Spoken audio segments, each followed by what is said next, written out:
पहले 6 to 10 समझा दूं। 6 to 10 बहुत छोटा सवाल है, अगर हमने टेबल तमीज की बनाई होती तो। ओके, एक बार जरा हैंड रेस करना, कितने लोगों ने इसमें टेबल प्लेयर्स के हिसाब से बनाई है? कि पहले 16 प्लेयर्स के नाम लिखें और फिर उनको कंट्री और लैप में एलोकेट करने की कोशिश की है। जरा एक बार हैंड रेस करो, कितने लोगों ने ऐसा किया?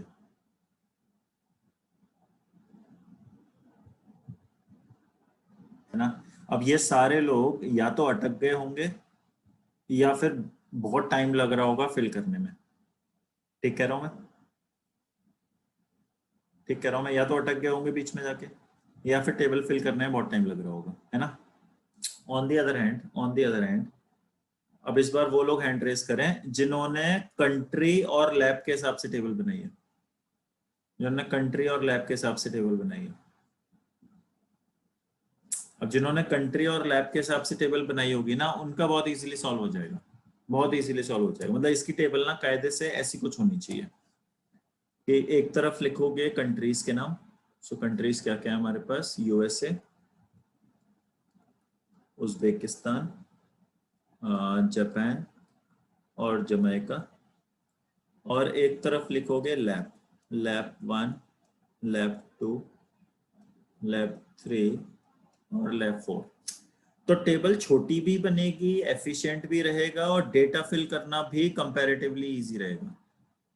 ओके, 16 प्लेयर्स के हिसाब से अगर टेबल बनाओगे तो खुद ही सोचो, एक तो टेबल लंबी चौड़ी बनेगी और उसमें जो ब्लैंक स्पेसेस हैं वो भी बहुत सारे होंगे, तो हर ब्लैंक स्पेस हमारा फिल भी नहीं होगा उतना इजीली। यहाँ पर हर काम इजीली सॉल्व हो जाएगा। बस ध्यान से अब समरी लिख लो एक बार क्वेश्चन की। ओके, अब बातें हम थोड़ी देर बात करेंगे। Let me first make the summary of the entire thing. L first condition, L pass the baton to B। इससे मुझे पता चला कि L के बाद B की बारी आएगी। D ran the same lap as I and N। तो इससे मुझे पता चला कि D, I और N सेम लैप में होंगे। Third point, the lap in which B ran was immediately before the lap in which G and F ran। तो इससे मुझे पता चला कि B के immediately बाद G और F की बारी आएगी। Fourth point, K passed the baton to M who passed it to the final runner of his team। तो यहां से पता चल रहा है कि K आएगा, फिर M आएगा और फिर फाइनल रनर आएगा। Fifth point, O ran the same lap as J and P। तो O, J और P का लैप सेम होगा। Sixth point, C passed the baton to D who won bronze for Uzbekistan। तो यहां से पता चला कि C ने D को पास किया और ये दोनों उज्बेकिस्तान के लिए रन कर रहे थे। Seventh point, B while running for Japan passed his baton to another person who then passed it to I। तो यानी B ने किसी और को पास किया, उसने I को पास किया और ये लोग जापान से हैं। Eighth point, A ran the same lap as H। So A और H सेम लैप में। हाँ जी Kartik. And belong to the same country as E। और A और E की कंट्री सेम है।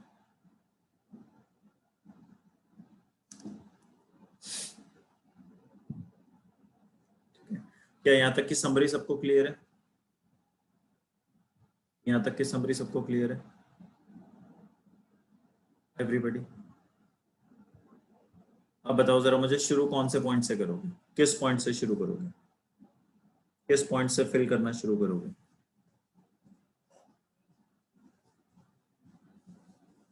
Sixth point. चलो सिक्स्थ पॉइंट से शुरू कर लेते हैं एवरीबॉडी। मैं टिक लगाते जाऊंगा जो जो हम यूज करते जा रहे हैं। कि सिक्स्थ पॉइंट कह रहा है कि C और D उज्बेकिस्तान से हैं। तो C और D उज्बेकिस्तान से हैं, तो पहली बात तो C और D को थर्ड और फोर्थ लैप में आना चाहिए।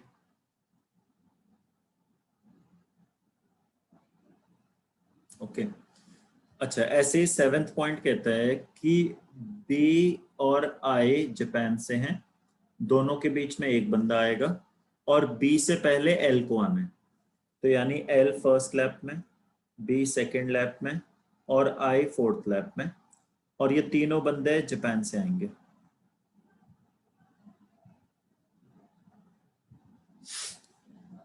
डी आई और एन सेम लैप में है तो एन भी फोर्थ लैप में आएगा।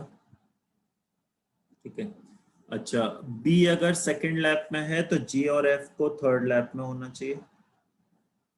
ओके अच्छा, के और एम के बाद एक बंदा और आएगा तो के और एम सेकंड और थर्ड लैप में होने चाहिए। ओके अच्छा, ओ जे पी सेम लैप में है तो इसका मतलब फर्स्ट लैप में होंगे, क्योंकि और तो किसी लैप में 3 लोगों की जगह खाली नहीं है।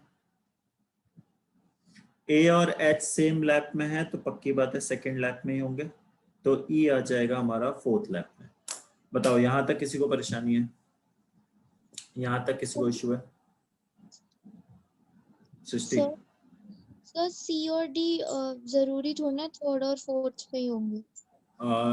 यही लिखा हुआ है ना, देखो कि सी ने डी को पास किया है और डी ने जीता है, तो मतलब डी ने रेस खत्म की होगी, ओके सर। है ना? यहां तक कोई और डाउट है किसी का? Anybody, any other doubt?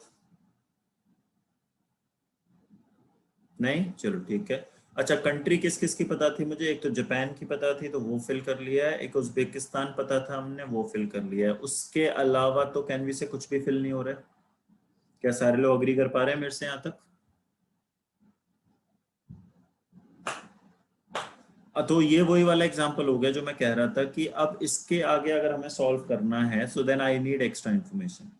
कि मुझे लैब तो सबके पता चल गए हैं तो लैब वाले क्वेश्चंस इजीली सॉल्व हो जाएंगे, लेकिन कंट्री वाले क्वेश्चन सॉल्व नहीं हो पाएंगे क्योंकि कंट्री मुझे किसी की नहीं पता अभी तक। अब जैसे फर्स्ट क्वेश्चन पढ़ो, क्या कहता है? Who among the following ran in the second lab. तो लैब के बारे में क्वेश्चन है तो ये इजीली सॉल्व हो जाएगा। तो सेकंड लैब में है बी के ए एच, तो एच आंसर हो जाएगा हमारा second option. Who among the following did not run the same lab as C. फिर से लैब के बारे में क्वेश्चन है, तो सी के साथ हैं जी एफ और एम, जी एफ और एम, तो फोर्थ ऑप्शन आंसर हो जाएगा। ओके अब यहां से देखो कंट्री के बारे में डेटा है। If G is from Jamaica, okay अब ये एक्स्ट्रा इंफॉर्मेशन है तो इसको मैं सेपरेट कलर से लिख देता हूँ। If G is from Jamaica, okay अब इंफॉर्मेशन पे आ जाओ सारे लोग, टेबल देखो। If G is from Jamaica तो यहाँ जी लिख लो। ओके तो इसका मतलब ये हो गया, अब ध्यान से सुनते हैं ना, जो जो मैं रेड से फिल कर रहा हूँ, और कहीं भी डाउट हो तो बताना मुझे। ए और एम को अगर मुझे सेम कंट्री में रखना है तो क्या मैं कह सकता हूँ कि इसका मतलब के और एम जो हैं वो यूएसए को बिलोंग करने चाहिए, क्योंकि और किसी कंट्री में सेकंड और थर्ड में जगह खाली नहीं है। के और एम अगर सेम कंट्री को बिलोंग करेंगे तो सेकंड और थर्ड दोनों में मुझे के और एम को फिल करना है। सिर्फ यूएसए है जिसका सेकंड और थर्ड में जगह खाली है मेरे पास। All of you quickly, yes. तो इसका मतलब जो एफ है कैनवी से वो लैब 3 में आएगा जापान में। हैंड रेस करो अगर कुछ पूछना है तो, हैंड रेस करो अगर कुछ पूछना है तो। अक्षत? सर ई हाँ फोर्थ लैब में कैसे आया? क्योंकि फोर्थ ही लैब में जगह खाली है ना, और तो कहीं जगह ही नहीं है, बाकी सब में तो 4 लोग भर लिए हमने। अच्छा सर ठीक है। ठीक है अच्छा, इसी टाइप से ए और ई सेम कंट्री में है, ए और ई सेम कंट्री में, तो यानी मुझे सेकंड में और फोर्थ में जगह खाली चाहिए। बताओ सेकंड और फोर्थ में किसके पास जगह खाली है? सेकंड और फोर्थ में किसके पास जगह खाली है? जमैका के पास। तो कैन वी से ए यहां आना चाहिए तो ई यहां आना चाहिए, तो इसका मतलब एच को यहां आना चाहिए और एन बच गया तो एन को यहां आना चाहिए। अब ध्यान से देखो, एक एक्स्ट्रा कंडीशन मिलते ही क्या मेरे लैब 2, लैब 3 और लैब 4 के सारे लोग मुझे मिल गए कि कौन सी कंट्री से कौन सा बंदा बिलोंग कर रहा है ना। अब ये जो मैंने रेड कलर से डेटा भरा है, सारे लोग अब ध्यान दे, कॉमन सेंस लगाना, जरा थोड़ा दिमाग लगाना। ये जो मैंने रेड कलर से डेटा भरा है, ये कॉमन इंफॉर्मेशन से भरा है या एक्स्ट्रा इंफॉर्मेशन से भरा है? And something which is given as an extra information is to be used for that question only or can be used for the subsequent questions also. उसी क्वेश्चन के लिए यूज होगा या फिर सब्सिक्वेंट क्वेश्चन में भी जा सकते हैं, राइट? फॉर दैट क्वेश्चन, नहीं सब्सिक्वेंट नहीं, सब्सिक्वेंट नहीं, फॉर दैट क्वेश्चन ओनली। किसी भी क्वेश्चन का अगर कोई एक्स्ट्रा डेटा होता है तो कायदे से वो उसी क्वेश्चन का पार्ट होता है, जब तक कि मुझे ऐसा कुछ ना बोला जाए, जब तक कि मुझे ऐसा कुछ ना बोला जाए। अगर मुझे ऐसा कुछ बोला जा रहा है तो अलग बात है, then we can use the extra information of the previous question in the subsequent questions. Otherwise कभी भी कोई एक्स्ट्रा इंफॉर्मेशन होती है किसी क्वेश्चन में तो देन वो उसी क्वेश्चन का पार्ट होती है, we can not use that information further in the subsequent questions. Okay, तो अगर ये वाला पार्ट ना मेंशन्ड होता, that use the information from the previous questions, तो यहाँ टेबल में जो हमने रेड कलर से डेटा भरा है ना, ये फिर हमें मिटाना पड़ता, क्योंकि ये 8th क्वेश्चन की हेल्प से आ रहा है। तो once we are done with the 8th question, फिर मुझे ये रेड वाला डेटा मिटाना पड़ता और फिर टेबल ग्रीन वाले डेटा के साथ दोबारा शुरू करनी पड़ती। समझ आ रहा है मैं क्या क्या समझाने की कोशिश कर रहा हूँ यहाँ पर? Is everybody following me?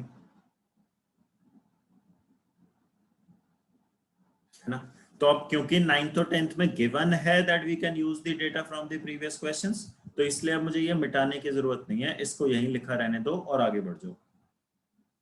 अब आगे क्या कहता है ये 9th क्वेश्चन में, one of the runners shares the initial of his name with his countries name, कि एक रनर का अपनी कंट्री से इनिशियल मैच करता है, तो मतलब J फॉर जमैका होगा। और अगली कंडीशन कहती है प्लैंक इज फ्रॉम उज्बेकिस्तान, तो जो P है वो उज्बेकिस्तान से आएगा, तो जो O बच गया वो USA से हो जाएगा। अब सारा टेबल भर गया है, आई होप सारे लोग क्वेश्चन सॉल्व कर लोगे, हो जाएगा। अब छोड़ दूं यहीं पे, सारे क्वेश्चन सॉल्व हो जाएंगे, है ना? सो अब हो जाएगा सारा मामला सॉल्व, ठीक है?